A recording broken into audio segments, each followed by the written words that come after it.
Hello, boys and girls. I have another reading lesson for you, and this time you can read along with me in your Journeys book. So if you have this in your backpack, go grab it and come back and join us. You can pause the video for a few minutes if you need to. Okay, get ready to read. You can track along as I read, okay? This story is called At Home in the Ocean. If you notice all of my sticky notes, these are just questions that I want to ask you. So I put them here to help me to remember to ask you these questions. So if you're wondering what those are, that's what it is, okay? At Home in the Ocean by Roseanne Lansack Williams. I know that there are animals and plants that live in the ocean, so I'm hoping to learn more about what kinds of animals and what kinds of plants live in the ocean by reading this story. Okay, let's read this first page. It says, "The ocean is big. It is big and blue as far as you can see." Wonder what that means. It is big and blue as far as you can see. I think that means that the ocean is so wide and so big that I don't really see the end of it. It just seems to go on and on. Just a big blue space, big blue sea. What picture do you notice here? Yeah, some dolphins jumping in the air. Look, they've jumped all the way out of the water. Even their tails are showing. Wow, they're not even in the water anymore at all. Completely on top of it. Pretty cool, huh? The next page says, "It is home to many plants and animals." I can see that the ocean is large and wide open. I think this story, this selection, is going to give us lots of information about the plants and animals that live in the ocean.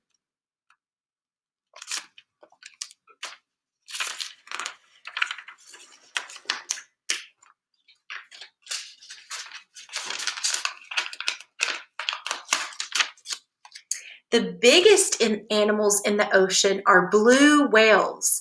They eat little animals called krill. So think about this picture of this blue whale. See, it has the label down here that says blue whale, and this picture that says krill. It says that these animals, the blue whale, eat the little animals, the krill. Now think about this picture compared to our picture of the dolphins. What's different about the picture of the dolphins compared to the picture of the blue whale and the krill? Yes, the blue whale is under the water. That's why it's all blue around him. And the dolphins were on top of the water. They had jumped up out of the sea. Very good. Okay, let's go to the next page.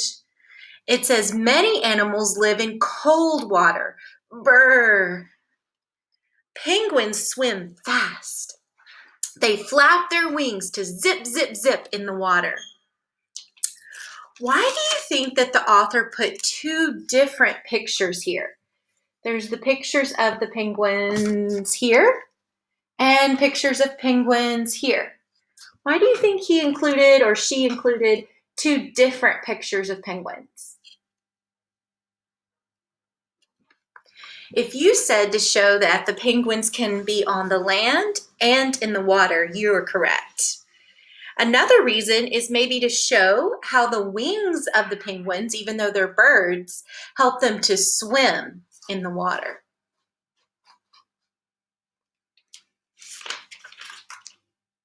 Next page. Manatees live where the water is warm.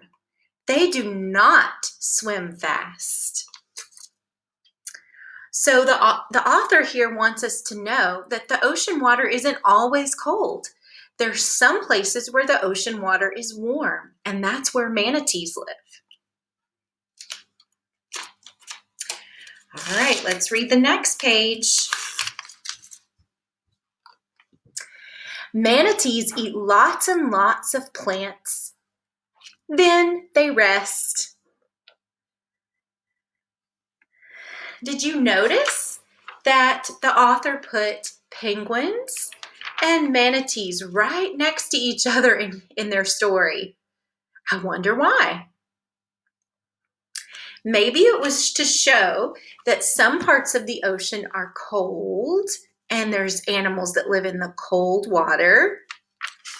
And some parts of the ocean are warm and there are animals that live in the warm water.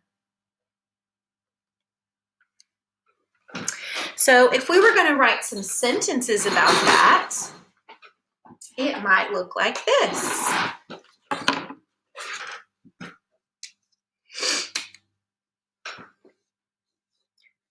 Penguins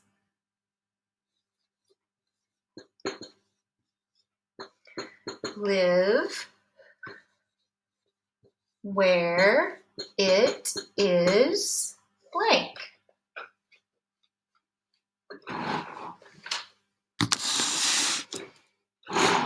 There we go. Manatees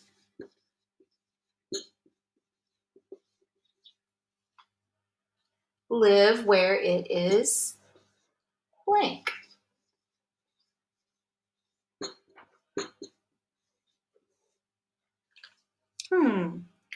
What could we fill in those two blanks from the story? Do you remember? Penguins live where it is cold.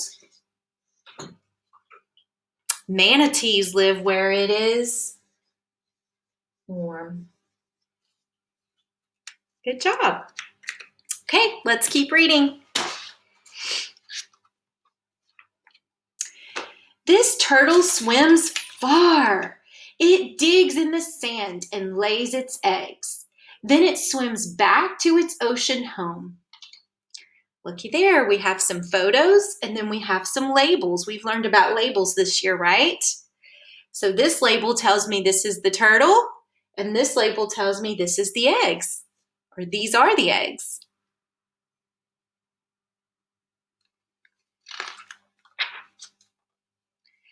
Kelp is the biggest plant in the ocean.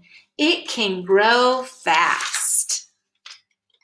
Kelp can grow 2 feet in a day. Sea otters get lots of food here.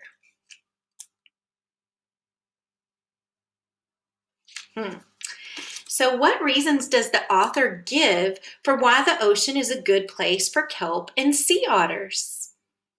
Well, we learn that kelp is the biggest plant in the ocean and that it can grow 2 feet in a day. So we remember that the ocean is really wide and really big. So kelp is a good place. The ocean is a good place for kelp to grow since it can grow so fast and so big. And the sea otters live in the ocean because it's a good place for them to find food.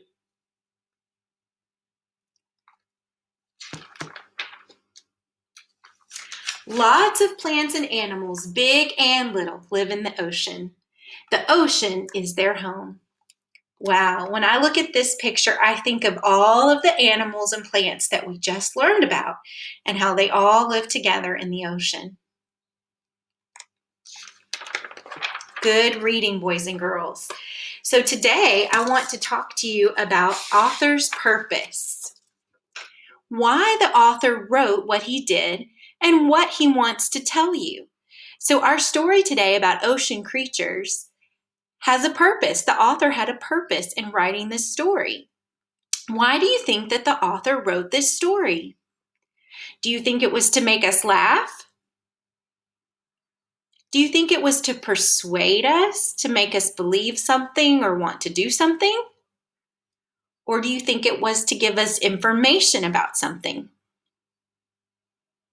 If you said give us information about something, I think you are very correct. Good job. Let's think for a minute about the different things that we learned while we were reading.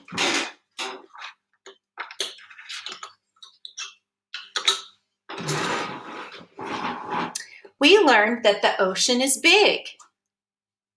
We learned that turtles live in the ocean. We learned that sea otters eat kelp. We learned that manatees live in warm water and that manatees eat plants. We learned that other animals live in cold water.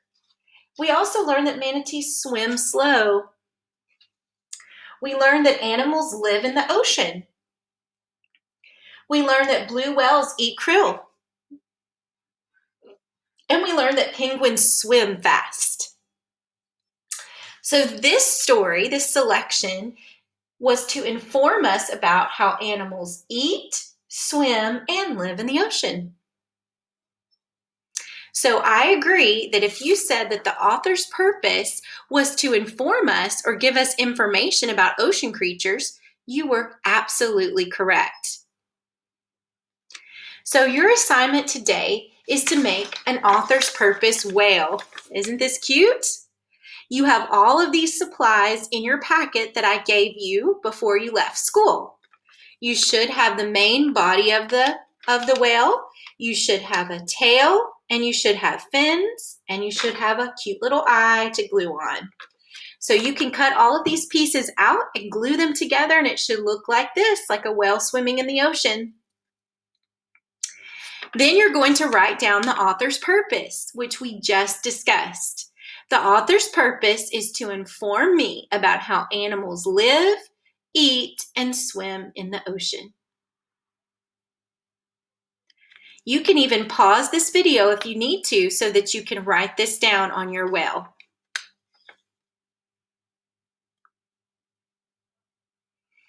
Once you have made your whale and filled in that information, you can then turn in your packet. See, here's your packet with all of your parts for your whale. You can turn in your packet to the questions about our story today, At Home in the Ocean. There are questions on the front and the back. You can answer the questions and draw pictures to answer your questions. You can take a picture of this and email it to me or upload it to Seesaw, or you can just be ready to share when we have a Google Meet if you want to share some of your ideas with me. Okay? Have fun working on your assignment about author's purpose.